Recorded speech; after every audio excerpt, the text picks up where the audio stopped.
आज हम समझने की कोशिश करेंगे आचार्य रामचंद्र शुक्ल जी के एक प्रसिद्ध निबंध उत्साह को। उत्साह हिंदी साहित्य का एक बहुचर्चित निबंध है जिसमें भावनाओं के ऊपर बल दिया गया है और एक बहुत ही पहली पंक्ति जब हम उत्साह की पढ़ते हैं तो वही हमें इतना कुछ दे जाती है कि हम अपनी ज़िंदगी को जीने की कला सीख जाते हैं। सबसे पहली पंक्ति में आचार्य रामचंद्र शुक्ल जी लिखते हैं, दुख के वर्ग में जो स्थान भय का है, आनंद के वर्ग में वही स्थान उत्साह का है। अर्थात कोई भी व्यक्ति जो भयभीत रहता है, जो डरा रहता है, जो छोटी छोटी बातों को करने में कांपता रहता है, मैं करूं करूं करूं ना करूं, तो वो हमेशा दुख का भागी बनता है। अगर हम सभी सुख चाहते हैं तो हमें भय को छोड़ना होगा। भय जैसी नकारात्मक प्रवृत्ति से अपने आप को हटाना होगा, अपने अंदर निर्भयता का संचार करना। आनंद वर्ग में वही स्थान उत्साह का है। आनंद शब्द क्या है? आनंद शब्द अपने आप में एक ऐसी खुशी का द्योतक है जहाँ लोगों को खुशी नहीं दिखती, वहाँ भी जब किसी इंसान को सुखी रहने की, खुश रहने की आदत हो जाती है तो वो व्यक्ति आनंद में रहने का आदी हो जाता है। आनंद में वही स्थान उत्साह का। उत्साह क्या है? अपने अंदर एक भाव लेकर, एक खुशी लेकर जब हम किसी कार्य में शारीरिक, मानसिक, आत्मिक रूप से उद्यत हो जाते हैं तब हम उस कार्य को उत्साह से करते हैं और उत्साह से किया गया कार्य हमें अंत तक आनंद की चरम कोटि तक ले जाता है।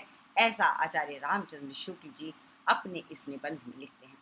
इस निबंध की शैली सूत्रात्मक है कि शुक्ल जी एक सूत्र देते हैं, उसकी व्याख्या करते हैं, उसके अनुरूप उदाहरण देते हैं और अपने पाठक को समझाने की कोशिश करते हैं।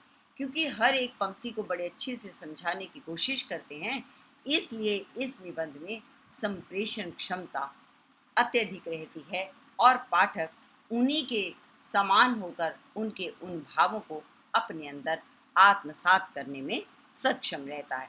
तो आचार्य रामचंद्र शुक्ल जी अपना निबंध आरंभ करते हैं कि दुख में जो स्थान भय का है, आनंद वर्ग में वही स्थान उत्साह का है। वह स्थान आनंद वर्ग में उत्साह का है। भय में हम प्रस्तुत कठिन स्थिति के नियम से विशेष रूप में दुखी और कभी कभी उस स्थिति से अपने आप को दूर रखने के लिए प्रयत्नवान होते हैं। उत्साह में हम आने वाली कठिन स्थिति के भीतर साहस के अवसर निश्चय द्वारा प्रस्तुत कर्म सुख के उमंग से अवश्य प्रयत्नवान होते हैं। उत्साह में कष्ट या हानि सहने की दृढ़ता के साथ साथ कर्म में प्रवृत्त होने के आनंद का योग रहता है। साहस पूर्ण उमंग का नाम उत्साह है। कर्म सौंदर्य के उपासक ही सच्चे उत्साही कहलाते हैं। देखो बेटा, ये निबंध तुम्हें इस उम्र के लिए सबसे उत्तम निबंध है, क्योंकि ये वह उम्र है जहाँ तुम ऊर्जा से भरे होते हो, जहाँ तुम्हारे अंदर कुछ कर गुजरने का भाव होता है, जहाँ तुम्हारे अंदर एक ललक होती है, मैं यहाँ यहाँ यहाँ यहाँ ये सब रास्ते नाप जाऊँ, मैं इन सब को प्राप्त कर सकूँ, मैं इन सब पर कामयाब हो सकूँ, ये मेरी मंजिल है और ये मंजिल यहाँ यहाँ से होकर जाती है। एक उमंग रहती है अपने भीतर। इसलिए यह निबंध आपकी इस उम्र के लिए बहुत ही उपयुक्त निबंध है। अब जो भाव इसने लिया है, आचार्य रामचंद्र शुक्ल जी ने लिया है, उसका नाम है उत्साह। जैसे तुम इस भाव को पढ़ते हो या बोलते हो, ये शब्द बोलते ही तुम्हारे अंदर एक अलग सी ऊर्जा तुम महसूस करते हो जो कि तुम्हें खुशी सी दे जाती है। तुम्हारे होठों पर एक मुस्कुराहट सी फैल जाती है, तुम्हारे शरीर में एक कंपन सी दौड़ जाती है। वही है उत्साह, जिसे बोलते ही तुम कर्म की तरफ प्रवृत्त होने की कोशिश करते हो। तो एक पंक्ति में आचार्य रामचंद्र शुक्ल जी ने इसे परिभाषित किया है कि साहस पूर्ण उमंग का नाम उत्साह है। अब हमें देखना है साहस क्या है, उमंग क्या है, पूर्णता क्या है, तब हम समझ पाएंगे कि उत्साह क्या है। इससे पहले उन्होंने एक सूत्र दिया हमें, जो कि जब भी आचार्य रामचंद्र शुक्ल का निबंध आप पढ़ोगे तो आपको एक शैली नजर आएगी। वह शैली है सूत्रात्मक शैली। सूत्रात्मक शैली एक ऐसी शैली होती है जिसमें कि हम सबसे पहले एक वाक्य देते हैं और उस वाक्य की उस पूरे अनुच्छेद में व्याख्या करते हैं। जो पहली पंक्ति होती है वो सूत्र की तरह काम करती है और बाकी अनुच्छेद उसकी व्याख्या होता है, और अंत में आपके सामने एक भाव छोड़ जाते हैं जिसे वो अगले सूत्र में पूरी करने की कोशिश करते हैं। तो वो सूत्र देते चले जाते हैं और उसकी व्याख्या आपके आगे करते चले जाते हैं। तो वो पहली पंक्ति बोलते हैं, दुख के वर्ग में जो स्थान भय का है। अब बच्चों एक चीज सोच कर देखो कि इस उम्र में तुम सब खुश होना चाहते हो, सब मुस्कुराना चाहते हो, तुम सब यही चाहते हो कि अरे भाई हम सदैव हंसते गाते नाचते कूदते जिंदगी को जीते रहें। लेकिन फिर भी ऐसा क्या है जो हमें नाचने से रोकता है? ऐसा कौन है जो हमारी मुस्कुराहट पर हल्का सा उदासी का पर्दा डाल देता है? आखिर वो कौन है जो हमारे सरों को झुका देता है बजाय इसके कि हमें गर्व से ऊपर चलने की इजाजत दे दे? हम क्यों दुखी रहते हैं, हम क्यों परेशान होते हैं? तो एक ही पंक्ति में उन्होंने तुम्हें तुम्हारे इतने सारे सवालों का जवाब दिया है कि दुख के वर्ग में जो स्थान भय का है, डर का है। अब देखो, डरते जो ही मरते सो ही, वीरजनों को डर नहीं कोई। जग में दुर्बल दास कहाते, भीरू ही दीन दुखी दिखलाते। कि जो जन भीरू होते हैं, जो जन कमजोर होते हैं, जो जन कायर होते हैं, वही जन तो दुखी होते हैं। वह व्यक्ति जो वीर होगा, वह व्यक्ति जो अपनी समस्याओं से, अपने संघर्ष से उलझना जानता होगा, उसे दूर करना जानता होगा, उसके चेहरे पर कभी उदासी नहीं होगी। आजकल एक नई बीमारी आई है, डिप्रेशन हो गया जी उसको। किसे होता है डिप्रेशन? वो जो कर्म छोड़ दे। कर्म कब छोड़ता है? जब भय है, डर है उसे। हाय, कुछ लोगों को तो इतना भी डर है कि वो कमरे में बैठा है तो पता नहीं पंखा ही ना ऊपर से गिर जाए। तो इतने छोटे छोटे डर इंसान की जिंदगी को खत्म कर डालते हैं।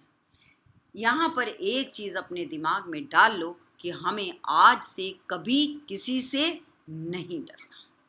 हमने कल भी निबंध में पढ़ा था कि हम झूठ कब बोलते हैं? जब हम सामने वाले से डर जाते हैं। अब दूसरा सवाल आता है, हम दुखी कब होते हैं? जब हम डर जाते हैं। अब यहाँ आप कहोगे नहीं मैडम, हम तो डरते नहीं लेकिन फिर भी हम दुखी हैं। नहीं, ऐसा नहीं है। हम अपने भविष्य की चिंताओं से डर जाते हैं। हम चिंतन नहीं करते, हम चिंता करते हैं, तब हम डर जाते हैं। तुमने निराला की एक कविता सेकंड ईयर में पढ़ी होगी। वो कहता है, छीनता है कौन शिशु कौन, छीनता है शिशु कौन, सिंगनी की गोद से छीनता है शिशु कौन, फिर भी क्या वह रहती मौन, रहते प्राण। अब आप देखो कि सिंघनी की गोद से कोई भी उसके बच्चे को छीनने का साहस नहीं करता, और अगर कर भी ले तो वो चुप नहीं रहती, मौन नहीं रहती। एक मेषमाला ही अभिशप्त आंसू बहाती है, छीनता है शिशु जब। जब कोई मेषमाला, एक भेड़ ही रोती है, एक मेमनी को ही लोग काट कर खा जाते हैं। क्यों खा जाते हैं? क्योंकि वो गरजती नहीं है, सिर्फ लरजती है, चुप रहती है, सर झुका के जी लेती है, दुखी रहती है ना, अभिशप्त आंसू बहाती है जन्म पर कि हाय मैं पैदा ही क्यों हुई, और मैंने इस बच्चे को पैदा ही क्यों किया जिसे ये लोग मार कर काट कर खा जाएंगे। लेकिन एक सिंगनी कभी अपने बच्चे की जीवन पर अभिशप्त आंसू नहीं बहाती, गरजती है, और सामने वाला डर जाता है। तो दुखी कौन हुआ? जो डरा, जो सिंघनी की तरह, सिंह की तरह, शेर की तरह जिया, वो हमेशा राजा बनकर जिया, वो कभी भी डर कर दुखी नहीं। तो आज से जिंदगी में ये संकल्प लो कि हम डरेंगे नहीं। जब हम डरेंगे नहीं तो हम दुखी नहीं होंगे। तो जब हम डरेंगे नहीं तो कौन सा भाव हमारे अंदर आएगा? क्योंकि वैक्यूम तो क्रिएट नहीं होगा, एक भाव जाएगा तो दूसरा भाव आ जाएगा। कहते हैं सुख में वही स्थान, आनंद वर्ग में वही स्थान उत्साह का है। अब ये जो आनंद शब्द है, आजकल अंग्रेजी में एक नया लगा है डबल नेगेटिव वर्ड, दोहरा नकारात्मक शब्द है। अब आप ये देखो कि जब नकारात्मक और नकारात्मक जुड़ेंगे तो भी वो सृजनात्मक हो जाएंगे। अंग्रेजी में अगर शब्द ले लो, negative plus negative is equal to positive. आनंद, नंद है खुशी है, ना खुशी है जहां आनंद नहीं, वहां तो ऐसे में भी खुशी है जहां लोगों को खुशी नहीं दिखती। अब आप ये देखो कि एक आम आदमी कहेगा किसी जंगल में जाकर आलती पालती मार कर बैठ जाने में कौन सा सुख है, पर एक सन्यासी से पूछ कर देखिए कि वहां पर कौन सा सुख है। एक दृष्टांत पढ़ा था मैंने कुछ दिन पहले, मैं तुम्हें सुनाना चाहूंगी कि एक व्यक्ति किसी तूफान में घिरा और उसकी नाव के सब आदमी समुद्र में डूबकर मर गए। कोई एक किसी द्वीप पर जाकर बच गया और बहुत देर तक वह प्रतीक्षा करता रहा, शायद उसे कोई ढूंढने आ जाएगा, कोई बचाने आ जाएगा। कोई नहीं आया। साल पर साल बीत गए। कुछ सालों बाद, कई सालों बाद कोई एक जहाज वहां पर आया और उन्होंने उससे पूछा कि तुम कौन हो, तुम चलो हम तुम्हें वापस अपने उसी द्वीप पर ले जाते हैं।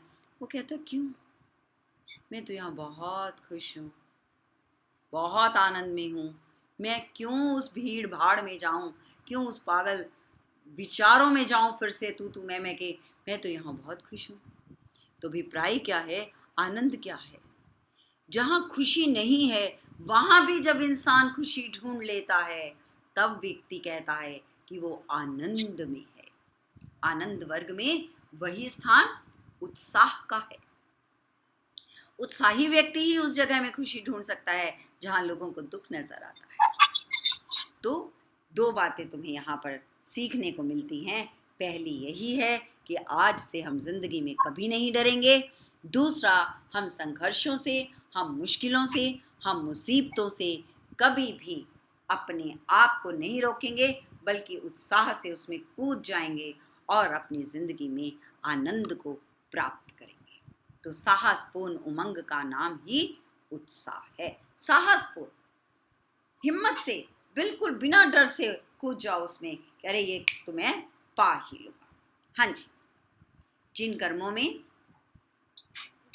में किसी प्रकार का कष्ट या हानि सहने का साहस अपेक्षित होता है, उन सब के प्रति उत्कंठापूर्ण आनंद उत्साह के अंतर्गत लिया जाता है। कष्ट या हानि के भेद के अनुसार उत्साह के भी भेद हो जाते हैं। साहित्य मीमांसकों ने इस दृष्टि से युद्धवीर, दानवीर, दयावीर इत्यादि भेद किए हैं। इनमें सबसे प्राचीन और प्रधान युद्ध वीरता है, जिसमें आघात, पीड़ा क्या मृत्यु तक की परवाह नहीं रहती। हाँ, अब उन्होंने पहले क्या कहा था, साहसपूर्ण उमंग का नाम उत्साह है, कर्म सौंदर्य के उपासक ही सच्चे उत्साही कहलाते हैं। अब उन्होंने कर्मों पर बात शुरू की थी, कर्म से फिर वो बात को उठाते हैं, सूत्रात्मक पद्धति समझाने की बात कर रही हूं मैं तुम्हें कि क्या क्या कहते हैं। कर्म सौंदर्य के उपासक ही सच्चे उत्साही कहलाते हैं, जो उठकर कर्म करना जानते हो। ये नहीं पानी ला दो, अरे पानी क्यों नहीं लाया, कब तक लाएगा, नहीं, वो बैठा चीखता नहीं रहता, वो उठता है, प्यास लगती है, कटक से उठता है और पानी ले आता। अब वो क्या कहता है, जिन कर्मों में किसी प्रकार का कष्ट या हानि सहने का साहस अपेक्षित होता है, उन सब के प्रति उत्कंठापूर्ण आनंद उत्साह के अंतर्गत लिया जाता है। मतलब ये नहीं कि तुमने अब पानी लेने में तो कोई बहुत ज़्यादा कष्ट नहीं है तो उत्साह नहीं गिना जाएगा ना, ये तो तुम्हारे अंदर का फुर्तीलापन गिना जाएगा। लेकिन उत्साह कहाँ गिना जाएगा, जहाँ पर कोई कष्ट भी है, तुम किसी चीज़ का त्याग भी करते हो। तो वो क्या कहता है, हर तरह के वो जिस तरह का कष्ट हम सहते हैं, उसी जिस तरह का कष्ट सहकर हम कर्मवीर बनते हैं, वैसे ही हम उत्साही होते हैं। वो कहता है कि अगर हम उत्साह के इतिहास में देखें तो सबसे पुराना उत्साह वही है जो युद्ध की भूमि में होता है। क्यों? क्योंकि युद्ध की भूमि में तो हमें अपने प्राणों का भय भी हो जाया करता है। हाँ जी। इस प्रकार की वीरता का प्रयोजन अत्यंत प्राचीन काल से बढ़ता चला आ रहा है, जिसमें साहस और प्रयत्न दोनों चरम उत्कर्ष पर पहुंचते हैं। पर केवल कष्ट या पीड़ा सहन करने के साहस में ही उत्साह का स्वरूप स्फूर्त नहीं होता। उसके साथ आनंदपूर्ण प्रयत्न या उसकी उत्कंठा का योग चाहिए। बिना बेहोश हुए भारी फोड़ा चिराने को तैयार होना साहस कहा जाएगा, पर उत्साह नहीं। इसी इसी प्रकार चुपचाप बिना हाथ पैर हिलाए घोर प्रहार सहने के लिए तैयार रहना साहस, और कठिन से कठिन प्रहार सह कर भी जगह से हटना वीरता कही जाएगी। ऐसे साहस और धीरता को उत्साह के अंतर्गत तभी ले सकते हैं जबकि साहसी या धीर उस काम को आनंद के साथ करता चला जाएगा जिसके कारण उसे इतने प्रहार सहने पड़ते हैं। सारांश यह है कि आनंदपूर्ण प्रयत्न या उसकी उत्कंठा में ही उत्साह का दर्शन होता है, केवल कष्ट सहने के निश्रेष्ठ साहस में नहीं। धृति और साहस दोनों का उत्साह के बीच संचरण होता है। हाँ, अब उसने हमें 3 शब्द दिए, साहस, वीरता और उत्साह। वो कहता है कि मैं ठीक है कि हम एक किसी कष्टपूर्ण स्थिति से निकलते हैं तो वो उसमें हमें उत्साह की ज़रूरत होती है। तो फिर वो कहता है कि नहीं, हर कष्टपूर्ण स्थिति में जीना या कर जाना उस काम को उत्साह नहीं होता तब तक जब तक उसमें एक उमंग नहीं होती, एक खुशी नहीं होती। अरे मैं तो कर लूँगा, अरे भाई चीर दो ना, क्या फ़र्क पड़ता है, लगाओ ना कांटा तो क्या हुआ। एक बार ऐसे ही कोई एक औरत थी, बहुत ही ज़्यादा पीड़ा में थी, प्रसव पीड़ा में थी, और डॉक्टर उसे कह रहे थे कि शायद सर्जरी करनी पड़ेगी। तो वो औरत कहती है, अरे इसमें क्या, 4 झटके ही चाहिए ना, मैं अभी ऑटो में चक्कर लगा के आई।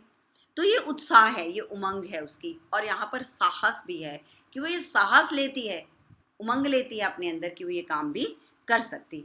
अब वो कहता है धृति और साहस। धृति क्या होता है, धैर्य, अपने अंदर एक दृष्टिकोण है सहने का, और साहस कर गुजरने का दृष्टिकोण है। धृति सहने का दृष्टिकोण है, साहस कर गुजरने का दृष्टिकोण है।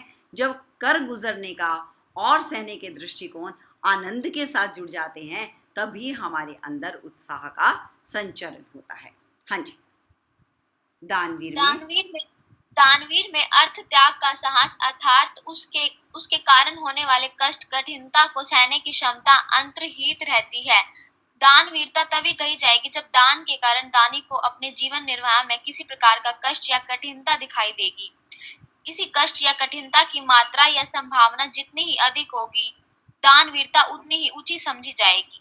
पर इस अर्थ त्याग के साहस के साथ ही जब तक पूर्ण तत्परता और आनंद के चिन्ह न दिखाई पड़ेंगे तब तक उत्साह का स्वरूप न खड़ा होगा। हाँ, इससे पहले इन्होंने हमें बताया था कि उत्साह, साहस और वीरता में क्या अंतर है। अब वो कहते हैं कि वो एक दान को भी वीर मानते हैं। अब ये देखो कि दान को वीरता के रूप में उन्होंने क्यों लिया। एक दान तो ये है बच्चों कि आप अपने घर से पुराने कपड़े उठाते हो, बहुत सी चीज़ें ऐसी पड़ी हैं जिनको तुम प्रयोग नहीं कर पा रहे हो, साल 2 साल 5 साल 10 साल से, तुम कहते हो चलो जी ये उठा के किसी को दे देते हैं, वो तुमने दान दे दिया, लेकिन उस दान में तुम्हारी कोई वीरता नहीं है। क्यों? क्योंकि तुम्हें तो वो चीज़ें चाहिए ही नहीं थी।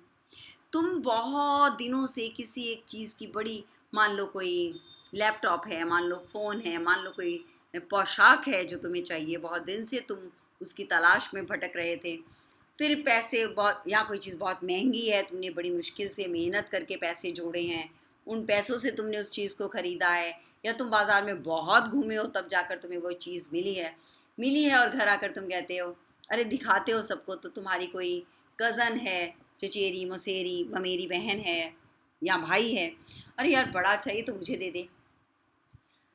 अब अगर तो तुम उसे प्रेम स्वरूप दे देते हो तो ये तुम्हारा प्रेम है, लेकिन अगर तुम कहते हो चल भाई ठीक है कोई बात नहीं, लोग कहते हैं दान से बड़ा असर होता है, तुम उसे दे, ले भाई ठीक है तू ले जा, तुझे चाहिए ना तू ले जा, तो ये तुम्हारा उत्साह है। जब तुम उसे देते हो तुम्हारे अंदर एक उमंग और खुशी रहती। या दानवीर तुम करण को ले लो कि उसे पता है कि उसे कितना कष्ट होगा जब अपने वो कुंडल को काटेगा और अपने कवच को काटेगा, लेकिन उसके बावजूद भी इतनी तत्परता से वो उसे दे देता है, वो उसका उत्साह है, वो उसकी वीरता है। और उस वीरता को जब वो खुशी से करता है तो वो उसका उत्साह है। हाँ जी, युद्ध के अतिरिक्त संसार में और भी ऐसे विकट काम होते हैं जिनमें घोर शारीरिक कष्ट सहना पड़ता है और प्राण खाने तक की संभावना रहती है। अनुसंधान के लिए तुषार मंडित हिमाच्छादित बर्फ से ढका अभ्रेदी आकाश को छूने वाले अगम्य पर्वतों की चढ़ाई, ध्रुव देश या सहारा के रेगिस्तान का सफर, क्रूर बर्बर जातियों के बीच आघात, घोर जंगलों में प्रवेश इत्यादि भी पूरी वीरता और पराक्रम के कर्म हैं। इनमें जिस आनंद पूर्ण तत्परता के साथ लोग प्रवृत्त होते हैं वह भी उत्साह ही है। वो कहते हैं युद्ध के अतिरिक्त और भी जगहों पर भी तुम अपने उत्साह का प्रदर्शन कर सकते हो।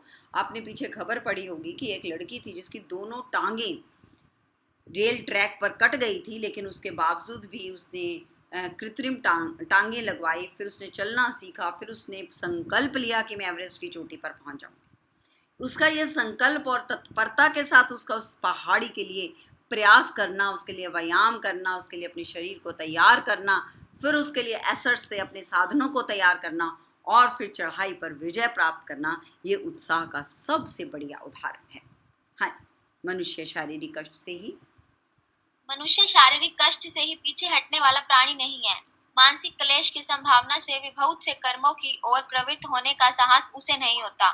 जिन बातों से समाज के बीच उपहास, निंदा, अपमान इत्यादि का भय रहता है, उन्हें अच्छी और कल्याणकारी समझते हुए भी बहुत से लोग उनसे दूर रहते हैं। प्रत्यक्ष हानि होते हुए भी कुछ प्रथाओं का अनुसरण बड़े बड़े समझदार तक इसीलिए करते चलते हैं कि उनके त्याग से भी बुरे कैसे जाएंगे।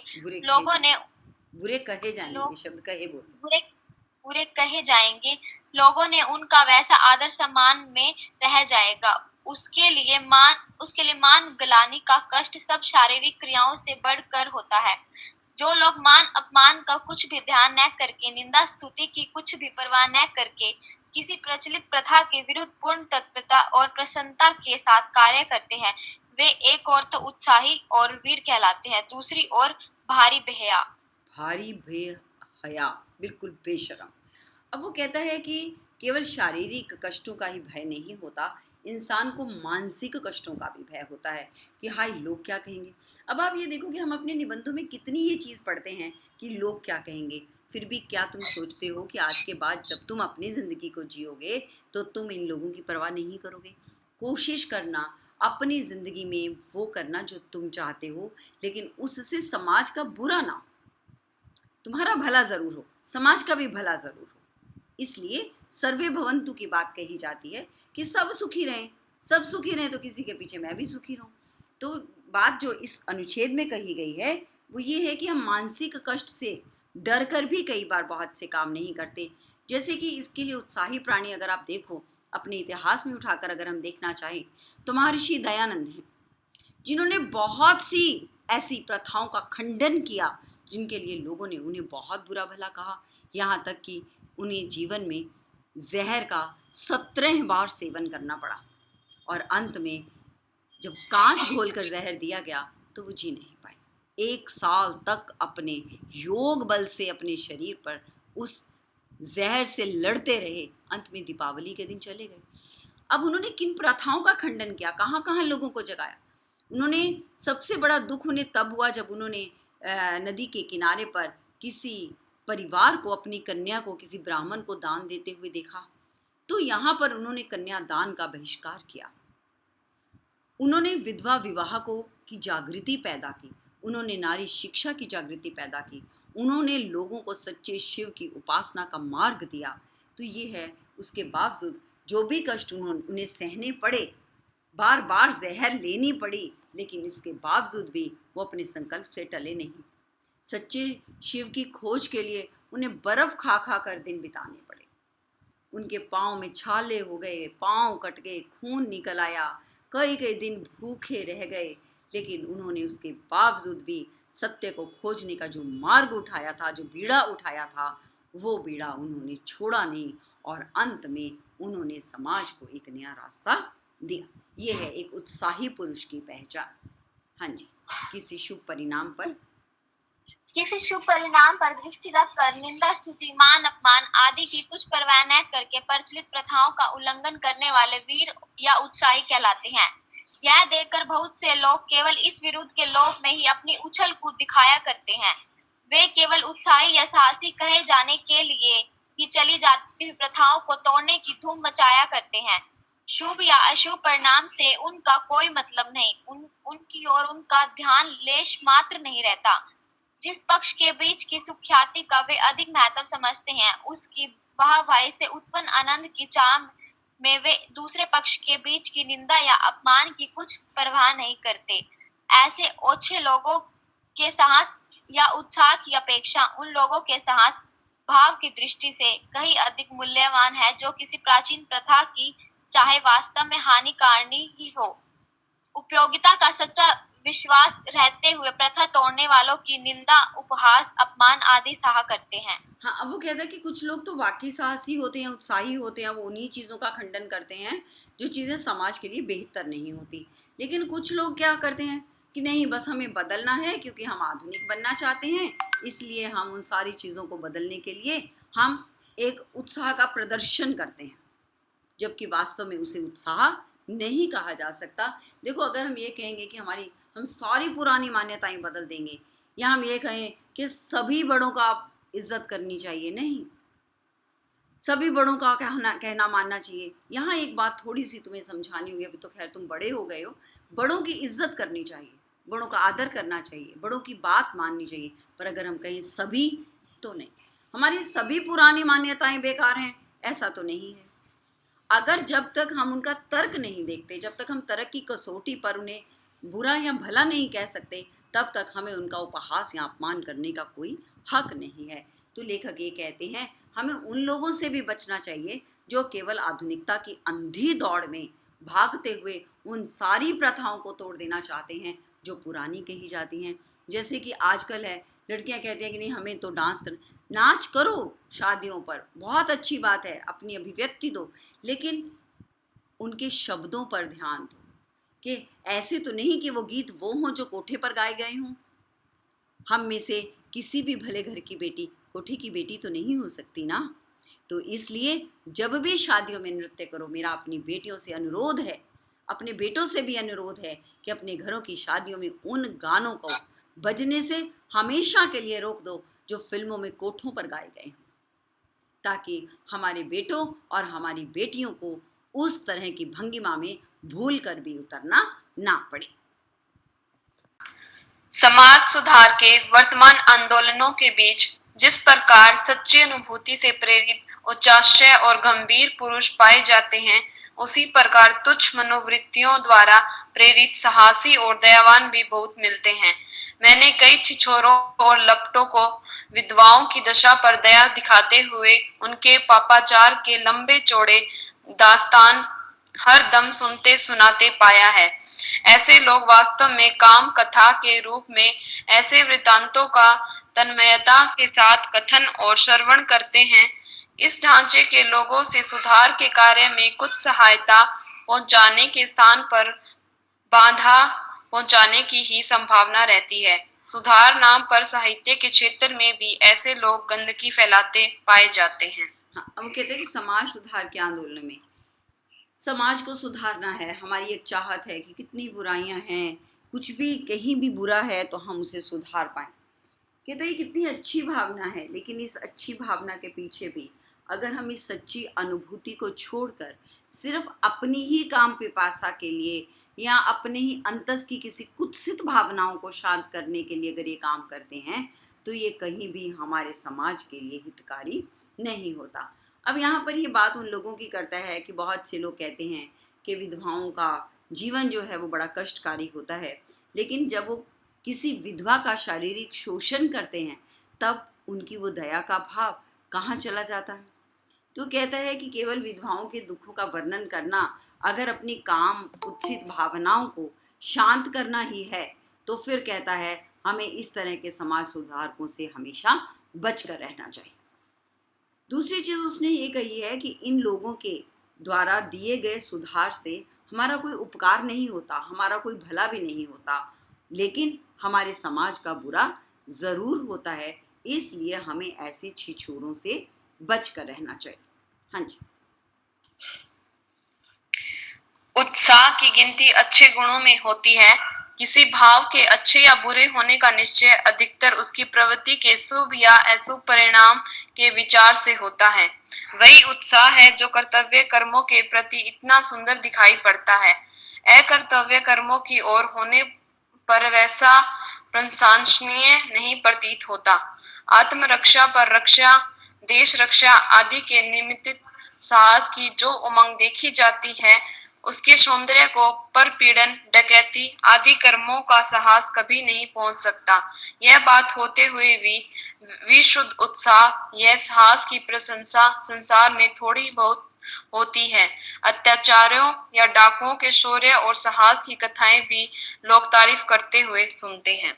हाँ, अब वो कहते हैं कि एक तरफ वो लोग हैं जो समाज सुधार का लबादा पहनते हैं और समाज का बुरा करते हैं, दूसरी तरफ ऐसे लोग भी हैं जो डाका डालते हैं लेकिन फिर भी समाज का भला करते हैं। इस बात से पहले हम शुरू की पंक्तियों को देखते हैं कि उत्साह की गिनती अच्छे गुणों में होती है। अभिप्राय क्या है कि तुम्हारा उत्साह, तुम्हारा कर्म कैसा है, वो तुम्हारे लक्ष्य पर निर्धारित करता है कि तुम्हारा कर्म अच्छा है या बुरा है। ये उस कर्म को करने का जो तुम्हारा लक्ष्य है उससे निर्धारित होगा कि तुम अच्छा कर्म कर रहे हो या बुरा कर्म कर रहे हो। अब एक व्यक्ति है, एक गाय को बचाने के लिए दाएं या बाएं की ओर इशारा कर देता है, क्योंकि वो गाय को बचाना चाहता है, तो क्योंकि उसका लक्ष्य अच्छा है इसलिए हम ये कहते हैं कि उसका कर्म भी अच्छा है। दूसरी तरफ वो कहता है कि अगर हम वही खुशी से किया गया कार्य, जैसे हम युद्ध भूमि में किसी शत्रु को मार देना प्रशंसनीय माना जाता है, इसी तरह से अपने इंतकाम के लिए सामने वाले को मार देना तो प्रशंसनीय नहीं माना जाता। हालांकि उसमें लोग साहस या उत्साह कह तो देते हैं, लेकिन वास्तव में वो प्रशंसनीय नहीं होगा। तीसरी बात इसने कही है कि चोर डाकू भी जो होते हैं उनकी भी लोग बाद में, क्योंकि वो साहस और हिम्मत तो उनमें होती है, लोग उनकी प्रशंसा करते हैं। तुमने ऐसे बहुत से डाकुओं के नाम सुने होंगे। अगर अंग्रेजी डाकुओं के नाम है तो रॉबिन हुड का नाम सुना होगा कि वो किस तरह लोगों को लूटता था और फिर उन्हीं के जो दुखी लोग होते थे उनके प्रति सहानुभूति का भाव रखता था और उनकी मदद भी करता था। ऐसे ही तुमने एक फिल्म देखी होगी जग्गा। जग्गा डाकू था जो कि एक सत्य कथा है और वो लोगों की इतनी मदद करता है कि अंत में जब वो मरता है तो उसी की माँ एक गीत गाती है, उसी फिल्म में दर्शाया है, जिस गीत को कहती जे मैं जान दी जग्गे या टूर जाना कि एक दे मैं दो जानती। मतलब हालांकि वो डाकू था लेकिन उसके अंदर जो नारी की प्रति इज्जत का भाव था, जिस रक्षा के लिए वो अपने प्राणों तक की बलि लगाता था, ऐसे जग्गा के प्रति उसकी माँ भी गौरवान्वित महसूस करती है, हालांकि वो डाकैत का काम करता है। अब और भी ज़्यादा देखें तो क्या कहता है कि अगर तुम ये जो लोहड़ी का त्यौहार मनाते हो, लोहड़ी का त्यौहार में गीत गाते हो ना, सुंदर मुंदरी ये हो तेरा कौन हवाला हो, है ना, तो ये कहानी भी यही है कि वो अपनी बेटी की शादी करता है और जो लड़के वाले हैं वो दहेज मांगते हैं, शादी नहीं हो पाती है। तो ये जो डाकू है सुंदर, ये उस बेटी की दूल्हा उसकी बेटी की शादी में सहयोग देता है और उस दूल्हे वालों को मजबूर करता है कि उसकी बेटी से शादी करें। अब ये देखो कि वही लोग जो एक सामने वाले को बड़ा सीधा साधा सा बंदा मानते हैं तो उसे दबाने की कोशिश करते हैं, लेकिन एक डाकू के आगे डर कर सहम जाते हैं और उसकी बात मान लेते हैं। तो यहाँ दो चीज़ें सीखने को मिलती हैं। एक चीज़ तो यह सीखने को मिलती है कि हमें अपने अंदर उत्साह की कमी नहीं रखनी चाहिए, डरते जो ही मरते सो ही। और दूसरी चीज़ यह है कि समाज सुधार का जो भाव है वो तभी तक समीचीन माना जाएगा जब आप वास्तव में अपने कामुक भावनाओं की बजाय सामने वाले की किसी दीन दशा पर उसकी मदद के लिए सौहार्द भाव उठाकर आगे करोगे। बोलो।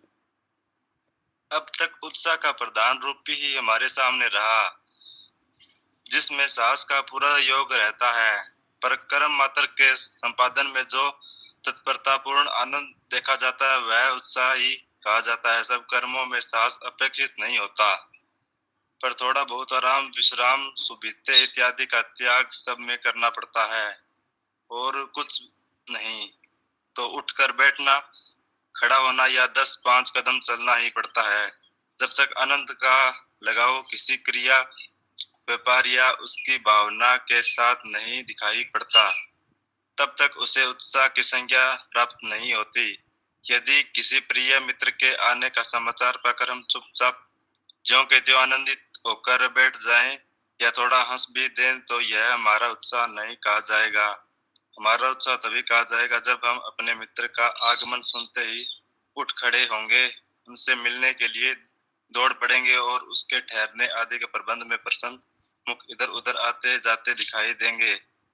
प्रयत्न और कर्म संकल्प उत्साह नामक आनंद के नित्य लक्षण है। हाँ जी, वो क्या कहते हैं, कौन से नित्य लक्षण है?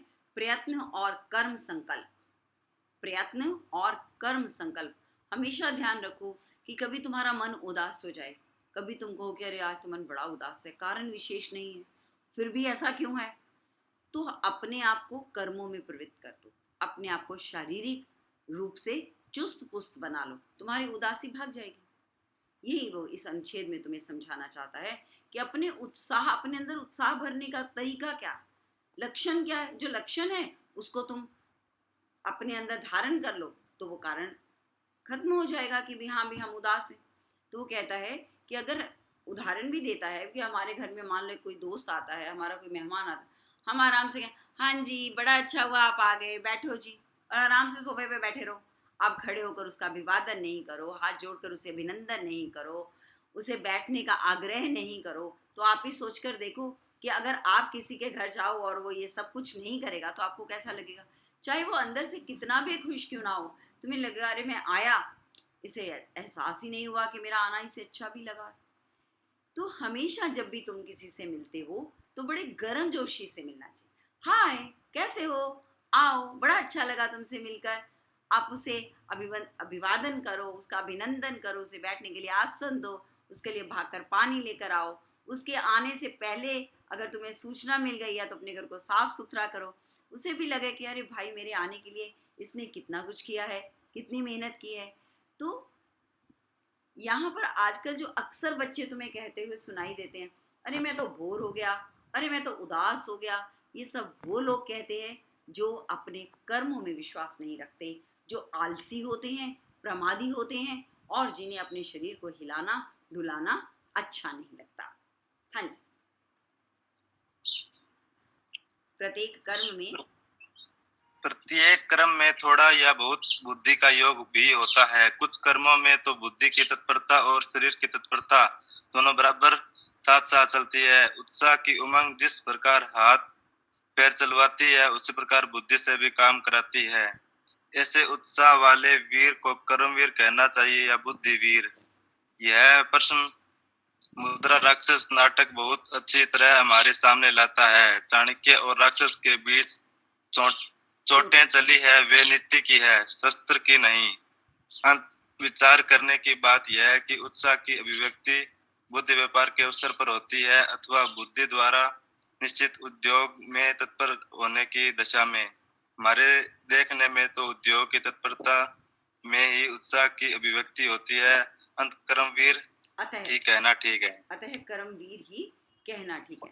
अब वो कहता है कि अगर कोई व्यक्ति बैठकर बुद्धि की बड़ी बड़ी अटकलें ही लगाता रहे, अरे ऐसा कर लेंगे, ऐसा कर लेंगे, ऐसा कर लेंगे, ऐसा हो जाएगा, फिर ऐसा हो जाएगा, फिर ऐसा हो जाएगा, तो क्या आप उसे उत्साही कहोगे? कभी नहीं कहोगे। तुम क्या अरे भाई उठ के कुछ कर ले। तुम भी अगर बहुत से सपने अपनी मम्मा को सुनाते रहोगे, माँ आज ये सपना देखा, आज ऐसे हुआ, आज ऐसे हुआ, अरे माँ हम तो बस ऐसे ऐसे ऐसे ऐसे करके यहाँ तक पहुँच जाएंगे, तो तुम्हारी मम्मी कहे अरे उठ ले, पहले नहा ले, फिर तो कुछ करेगा। तो भाव क्या है कि बुद्धिवीर जरूर काम कर जाते हैं, जिनकी बुद्धि चलती है वो अपने काम को जल्दी कर जाते हैं, ये सच है, लेकिन तब तक उनका काम संभव नहीं हो पाएगा जब तक वो अपने शरीर से कर्म नहीं करेंगे। तो लेखक कहते हैं, शुक्ल जी कहना चाहते हैं कि उत्साह जब तक कर्मों में परिणत नहीं होगा, जब तक हम अपने शारीरिक रूप से अपने आप को चुस्त पुस्त नहीं करेंगे, तब तक हम उत्साही कहलाने के काबिल नहीं हो सकते। हाँ जी, बुद्धिवीर दृष्टांत कभी कभी हमारे पुराने ढंग के शास्त्रार्थों में देखने को मिल जाते हैं।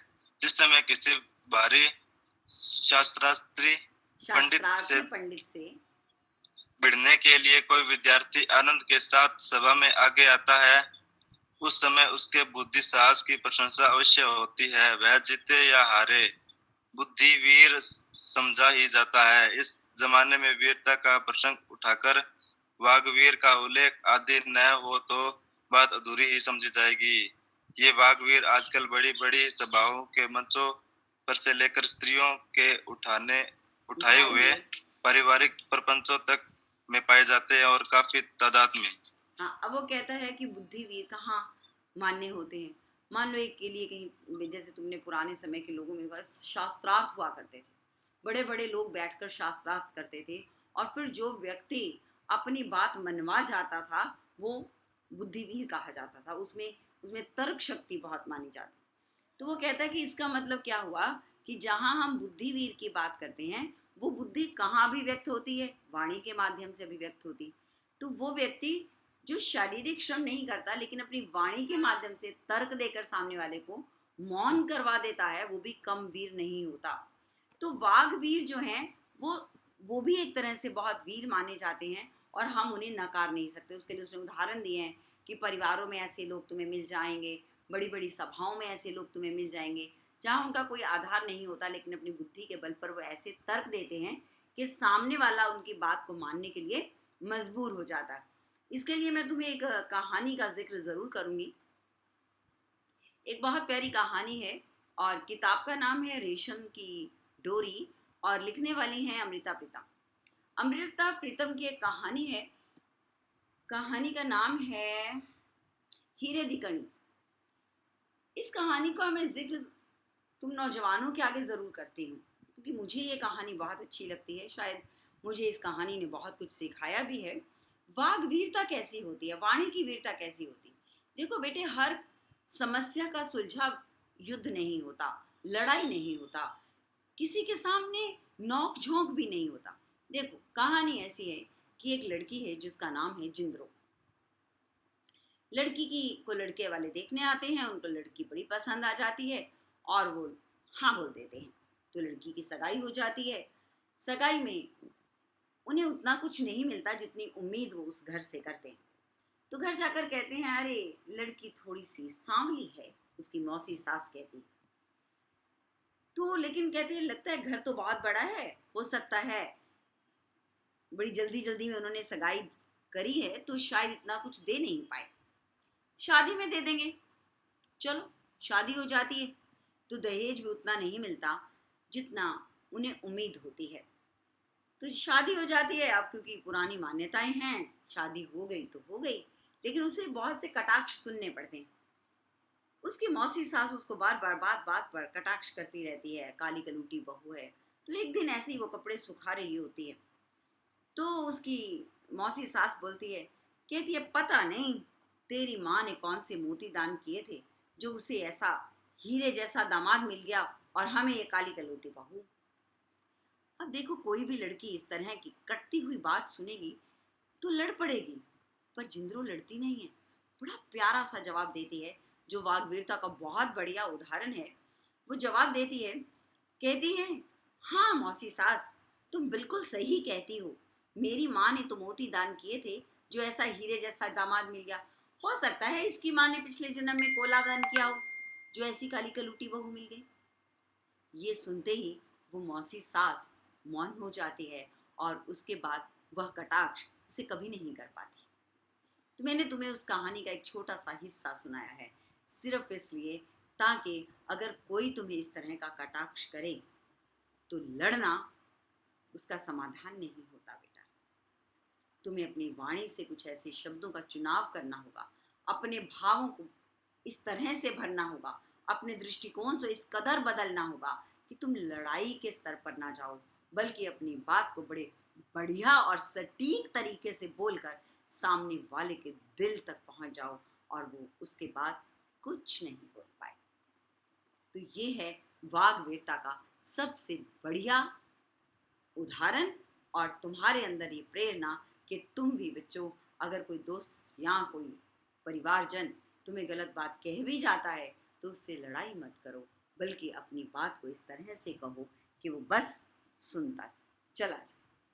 हाँ जी आगे। आवाज आ रही मैम? थोड़ा यह भी देखना चाहिए, थोड़ा यह भी देखना चाहिए कि उत्साह में ध्यान किस पर रहता है, कर्म पर, उसके फल पर अथवा व्यक्ति या वस्तु पर। हमारे विचार में उत्साही वीर का ध्यान आदि से अंत तक पूरी कर्म श्रृंखला पर से होता हुआ उसकी सफलता रूपी समाप्ति तक फैला रहता है। इसी ध्यान से जो आनंद की तरंगे उठती हैं, वे ही सारे प्रयत्न को आनंदमय कर देती है। युद्ध वीर में विजेत्व को आलमन कहा गया है। उसका अभिप्राय यही है कि विजेत्व कर्म प्रेरक के रूप में वीर के ध्यान में स्थिर रहता है। वह कर्म, उसका अभिप्राय यही है कि विजेतव्य कर्म प्रेरक के रूप में वीर के ध्यान में स्थिर रहता है। वह कर्म स्वरूप का भी निर्धारण करता है। पर आनंद और साहस के मिश्रित भाव का सीधा लगाव उसके साथ नहीं रहता। सच पूछिए तो वीर के उत्साह का विषय विजय विधायक कर्म या युद्ध ही रहता है। दानवीर और धर्मवीर पर विचार करने से यह बात स्पष्ट हो जाती है। दान दयावश, श्रद्धावश या कीर्ति लोभवश दिया जाता है। कीर्ति लोभवश किया जाता है। श्रद्धावश दान दिया जा रहा है तो दान पात्र वास्तव में श्रद्धा का, और यदि दयावश दिया जा रहा है तो पीड़ित यथार्थ में दया का विषय या आलंबन ठहरता है। अंत उस श्रद्धा या दया की प्रेरणा से जिस कठिन या दुस्साध्य कर्म की प्रवृत्ति होती है, उसी की ओर उत्साही साहसपूर्ण आनंद उन्मुख कहा जा सकता है। अंत और रसों में आलंबन का स्वरूप जैसा निर्दिष्ट रहता है, वैसा वीर रस में नहीं। बात यह है कि उत्साह एक यौगिक भाव है जिसमें साहस और आनंद का मेल रहता है। हाँ, यहाँ पर लेखक कहना चाहता है थोड़ा यह भी देखना चाहिए कि उत्साह में ध्यान किस पर रहता है। तो पहले हम देख चुके हैं ना, वो कहता है कि हर काम बड़ी तीव्रता से किया जाना, खुशी से किया जाना उत्साह की श्रृंखला में नहीं आता, बल्कि उत्साह की श्रृंखला में वो आता है जिसका परिणाम बेहतर होता है। अब वो कहता है कि उत्साह का जो भाव है उसको देखने के लिए क्या चाहिए, किस पर ध्यान, किस पर है, कि हम परिणाम पर ध्यान कर रहे हैं या पात्र पर ध्यान कर रहे हैं, घटना पर ध्यान कर रहे हैं। तो वो दो चीजें कहते हैं। जैसे मान लो तुमने कोई दान देना, अगर तुम दयावश दे रहे हो, श्रद्धावश दे रहे हो या सहायतावश दे रहे हो, तो ये इस बात पर निर्भर करता है कि तुम अपने किस लक्ष्य से उस कर्म में प्रवृत्त हो रहे हो। जिस लक्ष्य से तुम उस कर्म में प्रवृत्त होते हो, उस लक्ष्य के आधार पर ही तुम्हारे कर्म की कोटि और श्रेणी गिनी जाती है। व्यक्ति या वस्तु पर प्रभाव डालने के लिए वीरता दिखाई जाती है, उसकी ओर उन्मुख कर्म होता है और कर्म की ओर उन्मुख उत्साह नामक भाव होता है। सारांश यह है कि किसी व्यक्ति या वस्तु के साथ उत्साह का सीधा लगाव नहीं होता। समुद्र लागने के लिए जिस उत्साह के साथ हनुमान उठे हैं, उसका कारण समुद्र नहीं, समुद्र लागने का विकट कर्म है। कर्म भावना ही उत्साह उत्पन्न करती है, वस्तु या व्यक्ति की भावना नहीं। हाँ, अब वो कहता है उत्साह कौन पैदा करता है हमारे अंदर? हमारा कोई भी विकट परिस्थिति, तुम्हें पता लगे कि अरे ये मुश्किल काम करना है तो तुम, लेकिन करना जरूर है और बहुत जरूरी है, तो तुम उसे बड़ी तल्लीनता से और बड़े अच्छे से करके निकल जाओ। और अगर तुम्हें लगे अरे कुछ भी नहीं, छोटा सा ही तो काम है, तो वो कहीं ना कहीं तुमसे छूट जाएगा और उतना उत्साह तुम्हारे अंदर नहीं बन पाएगा। हाँ जी बेटा।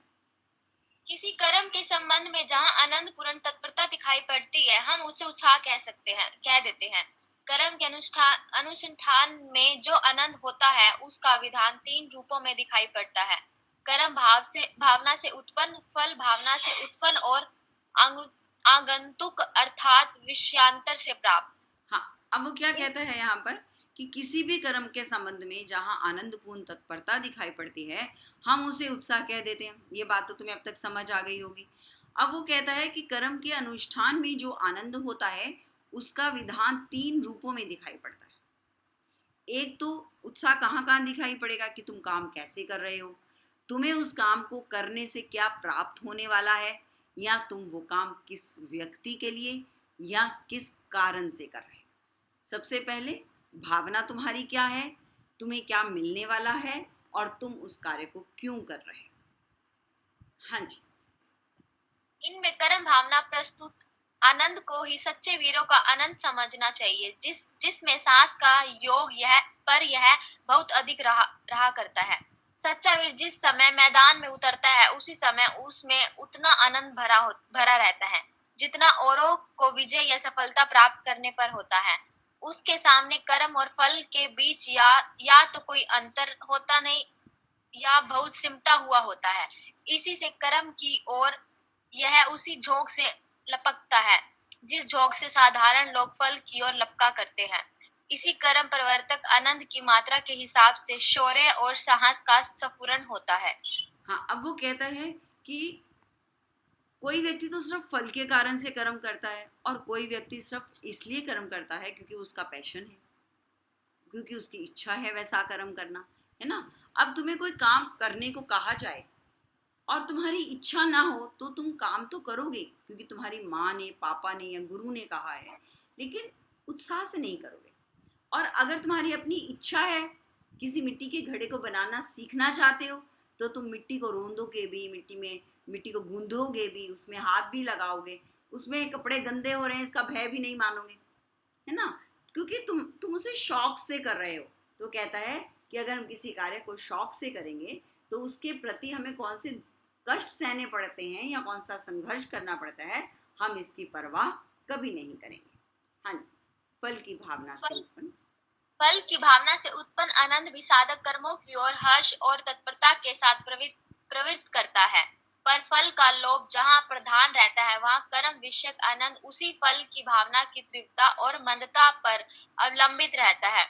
उद्योग के प्रभाव के बीच जब फल की भावना मंद पड़ती है, उसकी आशा कुछ धुंधली पड़ जाती है, तब आनंद की उमंग गिर जाती है और उसी के साथ उद्योग में शिथिलता आ जाती है। पर कर्म भावना प्रधान बराबर एक रस रहता है। फलासक्त उत्साही असफल होने पर खिन्न और दुखी होता है, पर कर्मासक्त उत्साही केवल कर्मानुष्ठान के पूर्व की अवस्था में हो जाता है। अतः हम कह सकते हैं कि कर्म भावना प्रधान उत्साह ही सच्चा उत्साह है। फल भावना प्रधान उत्साह तो लोभ ही का एक प्रच्छन्न रूप है। हाँ, अब क्या कहते हैं यहाँ पर कि अगर हम केवल फल को अपना लक्ष्य बनाकर काम करेंगे तो फल मिलता हुआ दिखाई देंगे तो हम बड़ी खुशी से काम करते चले जाएंगे, और हमें जैसे ही फल के अंदर कोई अड़चन दिखाई देगी वहीं हम शिथिल हो जाएंगे। तो लेखक कहता है कि वास्तव में हमें फल की तरफ आसक्त नहीं होना चाहिए, हमें अपने भीतर अपने कर्म की तरफ आसक्त होना चाहिए कि मैं ये काम कर रहा हूँ। एक बार किसी ने एक प्रयोग के लिए किया कि किसी एक टीम को कहा कि तुम एक सुंदर घड़ा बनाओगे, और एक टीम को कहा तुम कितने भी घड़े बनाओ, तुम्हें एक हफ्ते का प्रोजेक्ट दिया। तो देखा क्या किया कि जिसे एक हफ्ता दिया गया और उससे कहा कि तुम कैसे भी घड़े बनाओ, बस तुम घड़े बनाते चले जाओ। तो वो क्योंकि घड़े बनाते चले गए, एक घड़े से सीखा, दूसरी बार बनाया, दूसरे से सीखा, तीसरी बार बनाया, तीसरे से सीखा, चौथी बार बनाया, तो अंत में उन्होंने एक बहुत बढ़िया घड़ा बना दिया। और जिनको एक ही घड़ा बनाने को दिया था कि तुम बहुत सुंदर घड़ा बनाओ, उतना सुंदर घड़ा वो नहीं बना पाए। क्यों? क्योंकि वो फल से प्रेरित होकर काम कर रहे थे, और जो बहुत सारे घड़े बना रहे थे उन्हें फल की कोई चिंता नहीं, उन्हें सिर्फ ये था कि बनाओ, क्वालिटी कुछ भी, लेकिन फिर भी उनकी क्वालिटी सुधरती चली गई, उनकी गुणवत्ता बनती चली गई। तो अभिप्राय क्या है कि हमें वास्तव में जब कर्म कर रहे हैं तो हमें ये नहीं सोचना चाहिए कि हमारे कर्म का फल हमें क्या मिलेगा। हमें ये सोचना चाहिए कि वास्तव में हम कर्म कर रहे हैं और कर्म करना ही हमारे जीवन का वास्तविक उद्देश्य है, लक्ष्य है। तो कहता है हम कभी भी निरुत्साहित नहीं होंगे। तो आप भी कभी जिंदगी में जब भी काम करते हो तो तुम्हें काम करने की खुशी मनानी चाहिए, ना कि अरे मुझे ये नहीं मिला, मैं इतना पढ़ा फिर भी मुझे कुछ नहीं मिला। ऐसा हमें नहीं सोचना चाहिए। हमें तो ऐसा सोचना चाहिए, अरे मैं इतना पढ़ा तो सही, मुझे इतना ज्ञान तो मिला। जैसे बहुत से बच्चे तुम्हारे यहाँ प्रतियोगिता में जाते हैं, स्पीच भाषण देते हैं और फिर उतर कर कहें क्या है, हमें तो कुछ भी नहीं मिला। ऐसे नहीं सोचना चाहिए। तुम ये देखो कि तुम उन लोगों से कितने अच्छे हो। 3000 बच्चा तुम्हारे आसपास बैठा है, लेकिन वो कोई मंच पर आकर बोल नहीं पाया। तुम उन 3000 में तो 10वें नंबर पर हो ना। तुमने मंच पर जाकर अपने अंदर स्वाभिमान सीखा है, तुमने आत्मविश्वास सीखा है, तुमने वो लड़खड़ाते हुए अपने पाँव को नियंत्रित करना सीखा है, तुमने अपनी वाणी से ऊंचा बोलना सीखा है। इतना कुछ जो तुमने सीखा है उसके लिए हमें धन्यवाद देना चाहिए। वातावरण को, उस ज्ञान को, उस मौके को, उस अवसर को जिसने हमें ये सब कुछ सिखाया है। उत्साह वास्तव में कर्म और फल की मिली जुली अनुभूति है, जिसकी प्रेरणा से तत्परता आती है। यदि फल दूर ही पर दिखाई पड़े, उसकी भावना के साथ हो, उसकी लेश मात्र भी कर्म या प्रयत्न के साथ लगाव न मालूम हो, तो हमारे हाथ पांव कभी न उठे और उस फल के साथ हमारा संयोग ही न हो।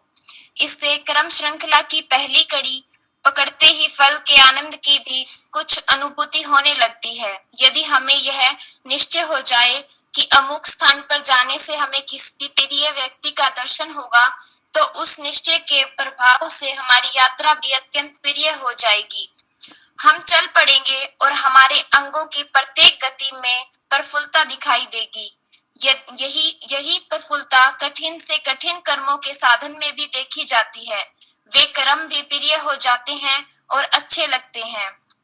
जब तक फल तक पहुंचने वाला कर्म पथ अच्छा नहीं लगेगा, तब तक केवल फल का अच्छा लगना कुछ नहीं। फल की इच्छा मात्र हृदय में रखकर जो प्रयत्न किया जाएगा, वह अभाव में और आनंद शून्य होने के कारण निर्जीव सा होगा। हाँ, देखो बेटे, इस अनुच्छेद में शुक्ल जी ने दो बातें उठाई हैं। एक तो ये है कि हमें कर्म के लिए प्रेरित फल करता है। हमें एहसास होता है कि अच्छा हमें ये मिलने वाला है, अच्छा अगर हम कक्षा में प्रथम आ जाएंगे, हमें इतना पढ़ना पड़ेगा, तब हम पढ़ने भी लगेंगे, नोट्स भी बनाएंगे, है ना। अब वो कहता है कि अगर हमें ये पता हो कि हमें वहाँ जाने के बाद एक उस अमुक व्यक्ति से मिलने को मिलेगा जिससे हम बहुत प्यार करते हैं, तो हम सुबह उठेंगे भी, तैयार भी होंगे, अच्छे से कपड़े भी पहनेंगे और फिर बिना कुछ कहे बड़े उत्साहित स्वर में, ओके मम्मा चलो, बहुत देर हो रही है, चलो चलो चलो चलो, हम सब चल पड़ेंगे। अब वो कहते हैं मान लो एक व्यक्ति तुम्हें वहाँ जाकर नहीं मिलता, कोई ऐसी चाहत नहीं है कि वो मिले, बस तुम्हें ये कहा जाता है कि चलो आज हम वहाँ घूमने के लिए चलते हैं। तुम्हें नहीं पता वहाँ पर क्या मिलता है, तो तुम चल तो पड़ोगे, लेकिन क्योंकि तुम्हारे पास फल का आकर्षण नहीं। तो लेखक ये कहना चाहते हैं कि अगर हम उस फल के आकर्षण को एक बार छोड़ दें और हम घर से जाते हुए तैयार होने का लुत्फ लें, नहाने के, अपने आप को स्वच्छ करने का लुत्फ लें, फिर अच्छे से कपड़े पहनने का लुत्फ लें, फिर गाड़ी में एक लॉन्ग ड्राइव का लुत्फ लें और रास्ते में आने वाले पौधों, बागों, बगीचों, ठंडी हवाओं का मज़ा लें, तो फिर हमें कोई फ़र्क नहीं पड़ता कि हमें वहाँ पहुँचने के बाद कोई व्यक्ति मिला है या नहीं मिला। तो लेखक कहना चाहते हैं कि फल अवश्यम भावी नहीं होता, अवश्यम भावी होता है हमारा कर्म, क्योंकि कर्म से ही हमें फल की प्राप्ति होती है। अब दूसरी चीज़ कहते हैं कि अगर हम केवल फल की आसक्ति रखकर वहाँ तक जाते हैं, जैसा कि हमने कल पढ़ा था, फलासक्त होकर जाते हैं और वो व्यक्ति किसी कारण से वहाँ नहीं आ पाता, तो हम कितने मायूस हो जाएंगे। हमें लगेगा हम तो बेकार ही यहाँ आए, अरे भाई तो 2 घंटे पहले बता देता। ऐसे ऐसे हम बुड़ बुड़ करते हुए, चिड़चिड़ करते हुए हम अपने घर लौट आएंगे। और मान लो 1 मिनट के लिए उस व्यक्ति ने तुम्हें कहा है कि वो वहाँ मिलेगा और तुम रास्ते के हर चीज़ का आनंद लेते जाते हो। आज तुमने अच्छी वही बातें जो हमने तुम्हें पहले बताई हैं, अच्छे कपड़े पहने हैं, अच्छा रास्ता है, ड्राइव में अच्छी बातें की हैं, अच्छे अच्छे चुटकुले सुनाए हैं। अब वहाँ जाकर अगर वो अमुक व्यक्ति नहीं भी मिलता है तुम्हें, तो तुम्हें उस बात का कोई फ़र्क नहीं पड़ता।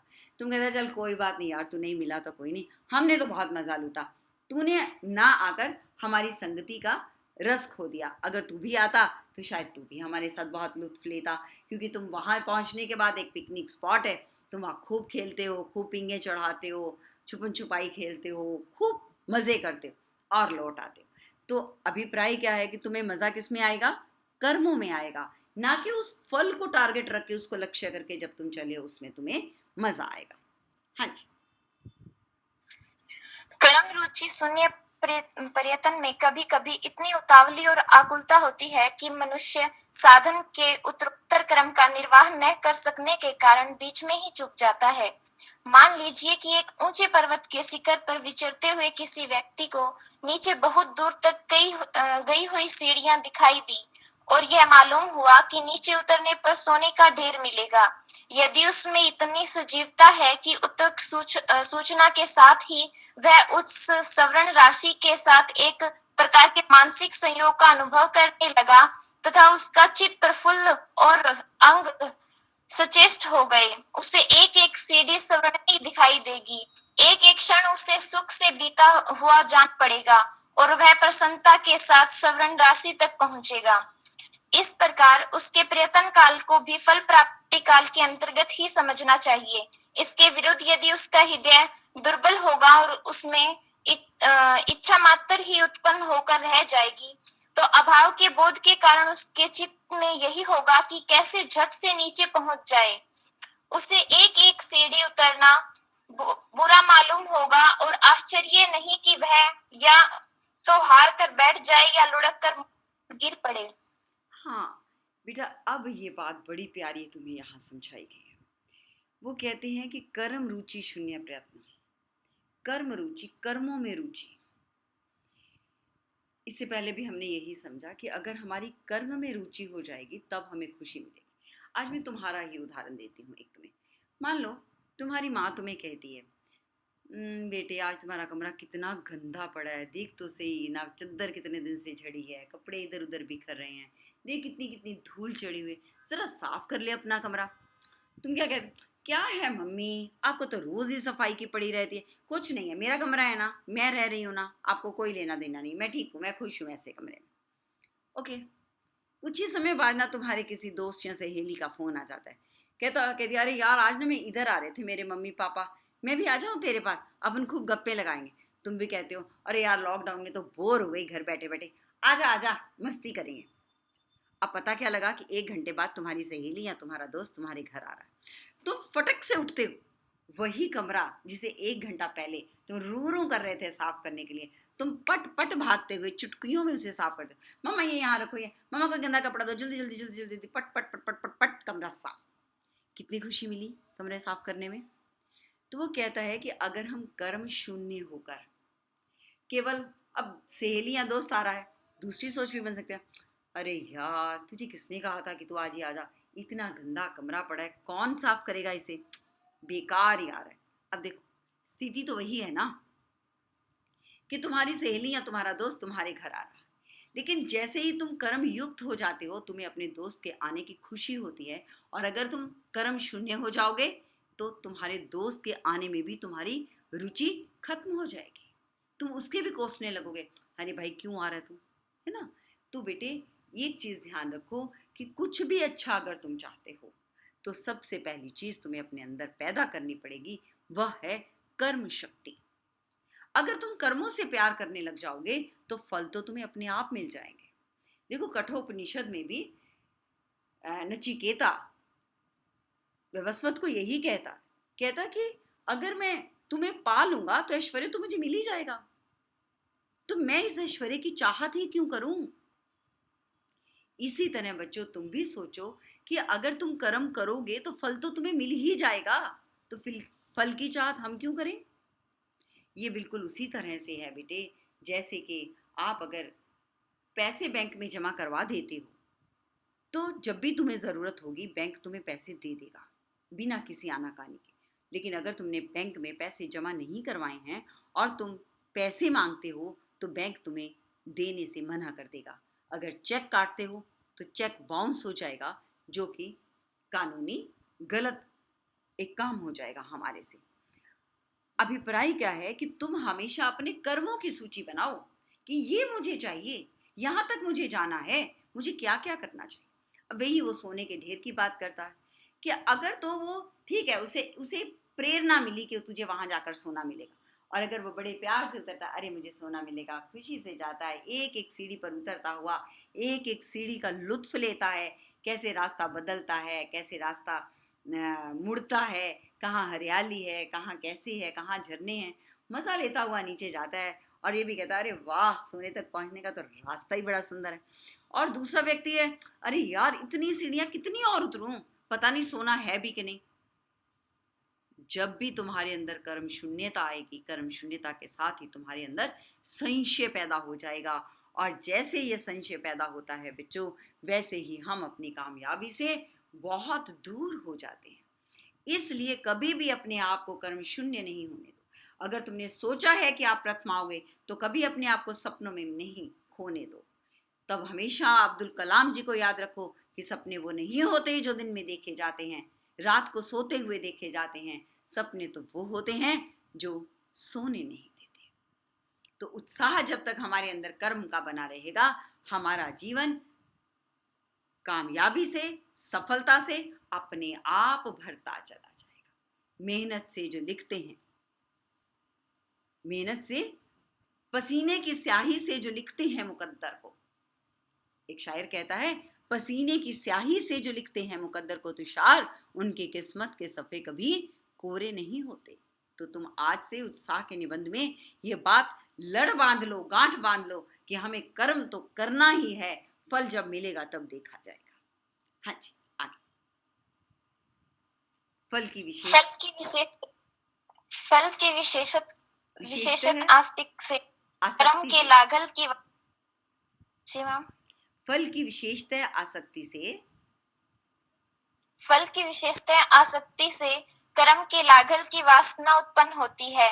चित्त में यही आता है कि कर्म बहुत सरल करना पड़े और फल बहुत सा मिल जाए। श्री कृष्ण ने कर्म मार्ग से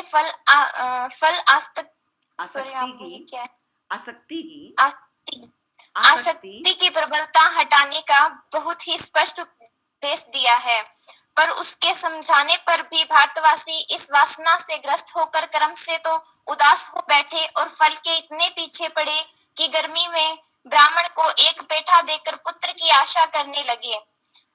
4 आने रोज का अनुष्ठान करा के व्यापार में लाभ, शत्रु पर विजय, रोग से मुक्ति, धन धान्य की वृद्धि तथा और भी न जाने क्या क्या चाहने लगे। आसक्ति प्रस्तुत या उपस्थित वस्तु में ही कहीं जा सकती है।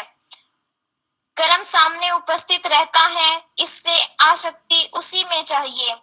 फल दूर रहता है, इससे उसकी और कर्म का लक्ष्य काफी है। जिस आनंद से कर्म की उत्तेजना होती है और जो आनंद कर्म करते समय तक बराबर चलता है, उसी का नाम उत्साह है। हाँ, अब यहाँ पर बड़ी अच्छी बात वो तुम्हें सिखाता है कि फल की विशेषता आसक्ति। अब क्या होता है कि जब आप फल के बारे में ज़्यादा सोचते हैं ना, मैंने बहुत से लोगों को देखा है, वो क्या कहेंगे, मैडम किताब खोलते हैं खुली रह जाती है, पढ़ ही नहीं पाते। क्यों नहीं पढ़ पाते? क्योंकि वो सोचते रहते, मैं फर्स्ट आ जाऊँगा कि नहीं, मैं फर्स्ट आ जाऊँगा कि नहीं, मेरा फलां कॉलेज में दाखिला हो जाएगा कि नहीं, मैं ये टेस्ट क्लियर कर लूँगा कि नहीं, कर लूँगा कि नहीं, कर लूँगा कि नहीं। इसी उधेड़ बुन में वो घंटों बुनते रहते। अब जब तक आप मुंगेरी लाल के हसीन सपने बुनते रहेंगे बच्चों, तब तक कामयाबी तुम्हारे पास तो नहीं आएगी। जो उनमें बुनकर रंग डाल देगा उसकी ज़िंदगी रंगीन हो जाएगी, क्योंकि रंग तो हमेशा कर्म से डलता है। और खोखले धागों में रंग कभी सींचा नहीं जाता। रंग तो उसी धागे में सींचा जाता है जो बुनाई करके अपने आप में उभर जाता है। तो कहना चाहते हैं यहाँ पर, वो गीता का उदाहरण देते हैं कि गीता में अर्जुन को बार बार कहा गया कि तू कर्मासक्त मत हो, तू ये मत सोच कि तू युद्ध जीत जाएगा, तू ये सोच कि युद्ध मैं जीतूंगा या सामना जीतेगा मुझे नहीं पता, पर मुझे इतना पता है कि मैं क्षत्रिय हूँ और युद्ध को करना मेरा धर्म है। तो बच्चों, जिस कृष्ण के पास जाकर तुम मन्नत मांगते हो, जिस राम दरबार में जाकर तुम दुआएं करते हो, तुम अपने दोनों अवतारों को अपने सामने रखकर देखो, दोनों ने युद्ध किया। तो दोनों ने क्या प्रेरणा दी कि अपनी जिंदगी का संघर्ष तुम्हें खुद करना पड़ेगा। देखो, हम राम को कितना भी प्यार करें, पर क्या तुम सोचते हो कि हम राम को दशरथ से ज्यादा प्यार कर सकते हैं? शायद कभी नहीं। लेकिन उसके बावजूद भी दशरथ को अपने कर्मों का भुगतान देना पड़ा। इसलिए हम किसी को अपना इष्ट देव बना लें, लेकिन ये सच है कि जो कर्म हम करेंगे, जिस कर्म शक्ति से हम उस कर्म को करेंगे, उतना फल हमें अवश्य मिलेगा। ये अवश्यम भावी नियम है। भगवान भी अगर अवतार के रूप में भी आए हैं तो उन्होंने भी बार बार ये हमें संदेश दिया है। राम ने भी कभी ऐसा नहीं किया कि सिर्फ शिव भोले का लिंग बनाया और उसके सामने बैठकर ये कहा, शिव भोले मेरी सीता ला दे। ऐसा तो नहीं कहा ना उन्होंने भी युद्ध किया और सीता को प्राप्त किया। सीता उनकी कामयाबी का लक्ष्य था, उसका प्रतीक है, एक प्रतिबिंब है हमारे लिए। कृष्ण ने भी अर्जुन से ये नहीं कहा कि तुझे युद्ध करने की जरूरत नहीं है, अरे मैं तो अवतारी पुरुष हूं, मैं एक सुदर्शन चक्कर चलाऊंगा, सब मर जाएंगे, ये राज्य तेरा ही तेरा, ऐसा तो नहीं कहा ना उन्होंने कहा उठ, खड़ा हो, युद्ध कर। इसी तरह अगर हम भी कृष्ण के भक्त हैं तो हमें भी उठना चाहिए, खड़े होना चाहिए और अपनी जिंदगी के संघर्ष को जीतने के लिए कर्म करना चाहिए। हमें भी अपनी कर्म शक्ति का गांडीव अपने कंधों पर धारण करना चाहिए। तो अगर आज हम क्या करते हैं, हम भगवान के मंदिर में जाते हैं, 1.25 रुपये का प्रसाद चढ़ाते हैं।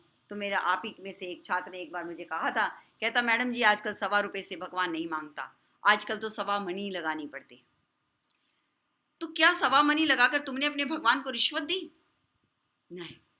जैसे ही तुमने अपने भगवान से प्रार्थना की कि भगवान इस बार मैं सफल हो जाऊं, भगवान ने एक ही अंत चेष्टा, अंत प्रेरणा तुम्हारे अंदर भरी होगी, कहा होगा बेटा आज से मेहनत करो, तुम कामयाब हो जाओगे। तो बच्चों, उत्साह का निबंध तुम्हें ये प्रेरणा भरना चाहता है कि तुम कर्मों से प्यार करो, फल तो तुम्हें अवश्य में मिल ही जाएगा। हाँ जी, है कि हम जिस गीता के पुजारी हैं, हम जिस गीता को पूजते हैं, वो बार बार यही कहती है कि हमारी दृष्टि हमारे कर्म के फल पर नहीं होनी चाहिए, अपितु कर्म पर होनी चाहिए। और जब जब हम कर्म में आसक्ति करेंगे तब तब कामयाबी अपने आप हमारे कदम चूमेगी। वो कहते हैं कि अगर हम भुजाओं से काम करेंगे तो वो काम हो जाएगा, और अगर हम केवल मन से चिंतन और विचार करेंगे तो वो काम नहीं होगा। वास्तव में जब तक हम कर्म नहीं करेंगे, जब तक हम चल कर नहीं जाएंगे, तब तक हमारा रास्ता नहीं नपेगा। और बैठने से तो रास्ता नहीं जाएगा ना, कोई भी काम जो है वो करने से होगा। अगर तुम्हें फल भी चाहिए तो वो भी तुम्हें उठकर खड़े होकर वृक्ष से तोड़ना पड़ेगा, पैसे देकर खरीदना पड़ेगा, उठाकर धोकर अपने मुंह तक लाना पड़ेगा, दांतों से काटना पड़ेगा, चबाना पड़ेगा, रस निकालना पड़ेगा, तब जाकर तुम्हें उसका स्वाद आएगा। तो इसलिए जब तक हम कर्म से प्रीति नहीं करेंगे तब तक हम फल की प्राप्ति नहीं कर सकते।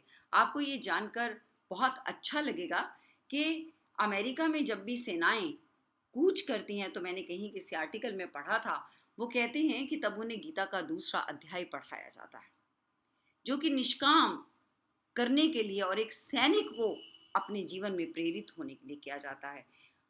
आप ये देखो कि विदेशों में ग्रेजुएशन में गीता एक विषय के रूप में भी पढ़ाई जाती है। आप भी कोशिश करो अपने इस महान ग्रंथ को पढ़ने की, ताकि हम उसके संस्कारों के साथ अपने जीवन को लाभान्वित कर सकें। हाँ जी।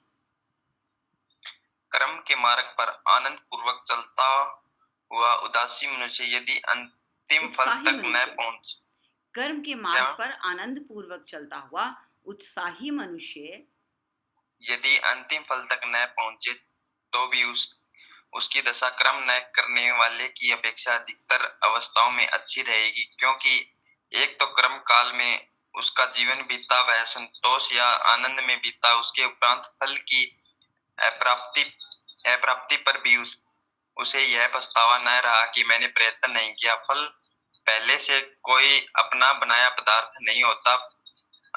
अनुकूल प्रयत्न कर्म के अनुसार उसके एक एक अंग की योजना होती है। बुद्धि द्वारा पूर्ण रूप से निश्चित की हुई व्यापार परंपरा का नाम ही प्रयत्न है। किसी मनुष्य के घर का कोई भी बीमार है, वह वैद्य के यहाँ से प्राणी बीमार है, मनुष्य के घर का कोई प्राणी बीमार है तो वह वैद्य के यहाँ जब तक कोई औषधि लाकर रोगी को दे जाता है और इधर उधर दौड़ धूप करता जाता है, तब तक उसके चित्त में जो संतोष रहता है, प्रत्येक नए उपचार के साथ जो आनंद का उन्मेष होता रहता है, यह उसे कदापि न प्राप्त होता है यदि वह रोता हुआ बैठा रहता। प्रयत्न की अवस्था में उसके जीवन का जितना अंश संतोष, आशा और उत्साह में बीता, अप्रयत्न की दशा में उतना ही अंश केवल शोक और दुख में कटता। इसके अतिरिक्त रोगी के नए अच्छे होने की दशा में भी वह आत्म गलानी से उस कठोर दुख से बचा रहेगा जो उसे जीवन भर सोच कर होता कि मैंने पूरा प्रयत्न नहीं किया। हाँ, वो कहते हैं कर्म के मार्ग में आनंद पूर्वक चलता हुआ उत्साही मनुष्य यदि अंतिम फल तक ना भी पहुंचे तो भी उसकी दशा कर्म ना करने वाले की अपेक्षा अधिक अवस्थाओं में अच्छी रहेगी। अब आप कल्पना करो बेटे, मान लो तुम बीए के पेपर दे रहे हो, जस्ट फाइनल में हो। एक व्यक्ति नकल मारकर पेपर देता है। एक व्यक्ति नहीं, शायद तुम अनुभव नहीं करवाओगे। तुम ये देखो कि वही एक व्यक्ति है, उसने 10वीं बड़ी मेहनत से पास की है, बड़ी मेहनत की, नोट्स बनाए, सब कुछ किया। वही व्यक्ति बीए में नकल मारकर पास होता है। उसे कब खुशी मिलेगी? तुम कहोगे शर्तिया मैडम, जब उसने मेहनत की।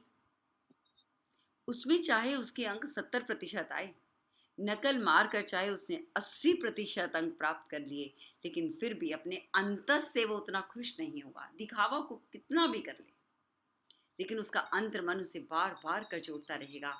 ये तेरी अपनी मेहनत का परिणाम नहीं है। तुझे तो मेहनत करनी चाहिए थी, जो तूने नहीं की।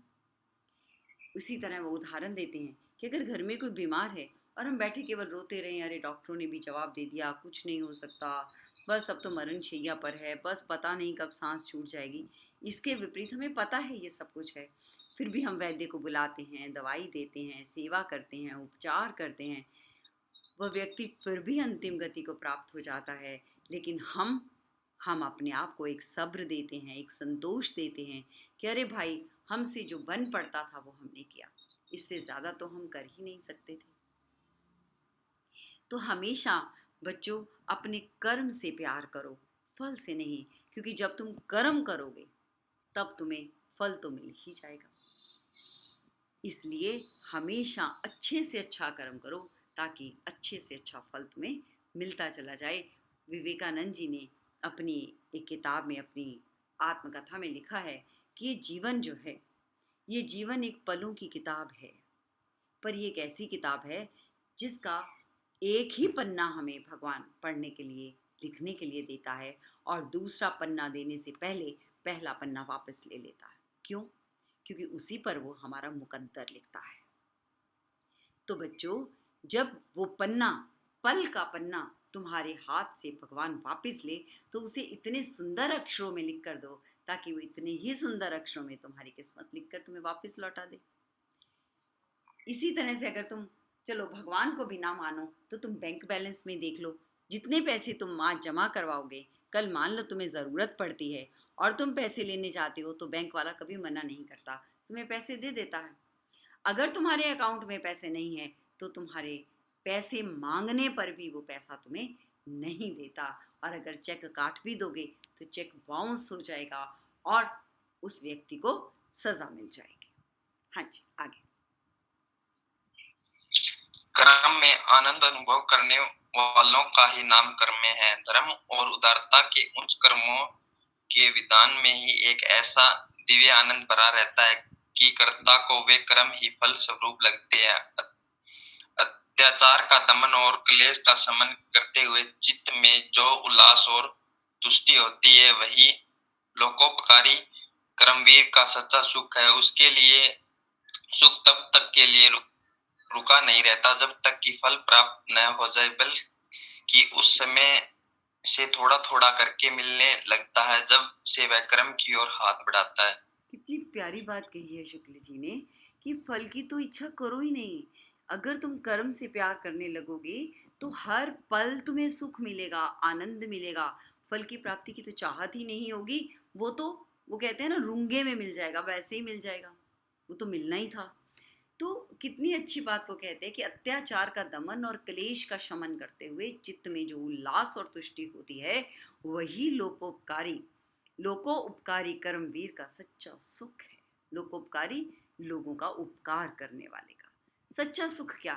देखो, क्लेश क्या होता है? मानसिक परेशानी। एक तो होता है कि इंसान दुखी है क्योंकि उसे चोट लगी, एक है कि उसके शरीर पर कोई घाव नहीं है फिर भी वो दुखी है। क्यों? क्योंकि उसके दोस्त, मित्र या किसी रिश्तेदार ने उसे कोई कटुवचन कह दिया।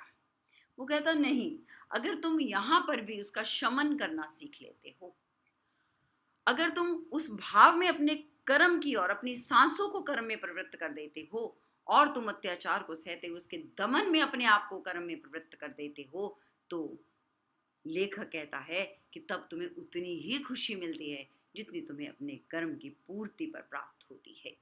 हाँ जी।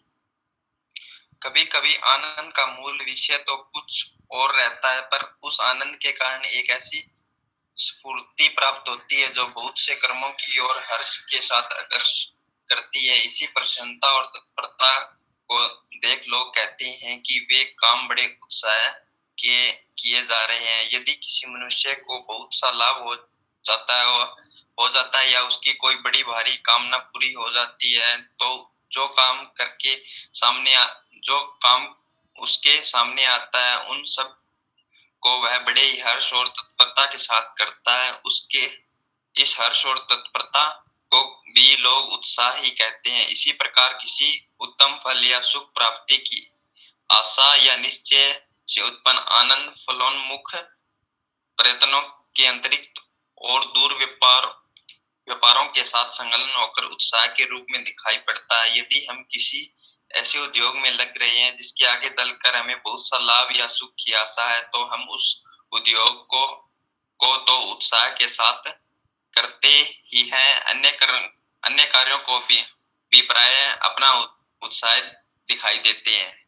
हाँ, अब वो कहता है कि अगर हमें ये भी एक जिंदगी की सीखने वाली बात है कि अगर हम एक काम को उत्साह के साथ करेंगे ना, तो उसके आसपास जो छोटे छोटे काम हमें दिखाई देते हैं, हम उनको भी बड़े उत्साह के साथ कर देते हैं।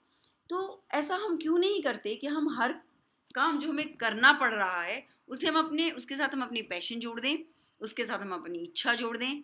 देखो, एक व्यक्ति बीमार है, अब एक बीमार व्यक्ति को कोई भी वैद्य नहीं कहेगा ना कि इसे पनीर खिला दो, उसे डॉक्टर यही कहेगा कि इसे तो घिया खानी पड़ेगी तब तक जब तक इसका पेट ठीक नहीं हो जाएगा। और वो व्यक्ति चिल्लाता रहे कि हाय मुझे तो चॉकलेट खानी है, हाय मुझे तो पनीर खाना है, मुझे तो पिज़्ज़ा खाना है। आप सब उसे क्या कहोगे? नहीं भाई, खानी तो तुझे घिया ही पड़ेगी, प्लीज़ कुछ दिन रुक जा, फिर तुझे पिज़्ज़ा भी खिला देंगे, बस तो ठीक हो जाए। तो अब वो यहाँ पर क्या कहना चाहता है लेखक कि अगर वो बीमार व्यक्ति उस घिया में ही अपनी पैशन जोड़ दे, अपनी इच्छा जोड़ दे, फिर अरे वाह कितनी स्वादिष्ट है ये सब्जी, और ये जिसने छौंक लगाया लगता है उसके तो हाथ चूम लूँ, इतना प्यारा, इतनी प्यारी, इतनी अच्छी, इतनी स्वाद सब्जी, तो उसकी ज़िंदगी मज़े से हो जाएगी ना। तो वो आराम भी कर पाएगा, अपनी लड़ाई से, अपने रोग से लड़ भी पाएगा। तो बच्चों, ज़िंदगी में जो भी काम तुम्हारे लिए हितकारी हो उसके साथ अपनी मर्जी अवश्य जोड़ दो। हाँ जी, अगला। यह बात उत्साह में नहीं, अन्य मनोविकारों में भी बराबर पाई जाती है। यदि हम किसी बात पर क्रुद्ध बैठे हैं और इसी बीच में कोई दूसरा आकर हमसे कोई बात सीधी तरह भी पूछता है, तो हम उस पर झुला उठते हैं। और इस झुंझलाहट का न तो कोई निर्दिष्ट कारण होता है, न उद्देश्य। यह केवल क्रोध की स्थिति व्याघात को रोकने की प्रक्रिया है, क्रोध की रक्षा का प्रयत्न है। यह झुंझलाहट द्वारा हम प्रकट करते हैं कि हम क्रोध में हैं और क्रोध में ही रहना चाहते हैं। क्रोध को बनाए रखने के लिए हम उन बातों से भी क्रोध से ही संचित करते हैं जिनसे दूसरी अवस्था में हम विपरीत भाव प्राप्त करते हैं। इसी प्रकार यदि हमारा चित्त किसी विषय में उत्साहित रहता है और हम उन विषयों में अपना उत्साह दिखा देते हैं, यदि हमारा मन बड़ा हुआ रहता है, तो हम बहुत से काम प्रसन्नतापूर्वक करने के लिए तैयार हो जाते हैं। और इसी बात का विचार करके सलाम साधक लोग हाकिमों से मुलाकात करने के पहले अर्दलियों से उनका मिजाज पूछ लिया करते हैं। तो बेटे, ये उदाहरण बहुत बढ़िया है। ये तो अक्सर मैंने बच्चों को भी कहते सुना है, और कभी हम विद्यार्थी थे तो हम भी कहते थे, अरे भाई पता नहीं पेपर चेक कर किस मूड में बैठा था, बड़ा गंदा पेपर चेक किया, नंबर ही नहीं दिए। और अगर नंबर बहुत बढ़िया आ गए, अरे गजब, लगता बड़ा ही खुश था, उसके बेटे की शादी होगी, नंबर ही नंबर लगा दिए उसने तो हमें। पेपर सेट करने वाला व्यक्ति जो है उसके बारे में भी विद्यार्थी ऐसा ही सोचता है। तो आपकी जो मनस्थिति है, देखो न्यूटन का लॉ है ना कि तुम कोई भी वस्तु उसी स्थिति में रहना चाहती है जिसमें वो है। यही हमारी मानसिक स्थिति है कि अगर कोई व्यक्ति क्रोध में है तो उसका क्रोध बना ही रहेगा। अगर तुम उससे कोई बात भी कहते हो तो वो तुम्हारे ऊपर झल्ला पड़ता है। क्यों?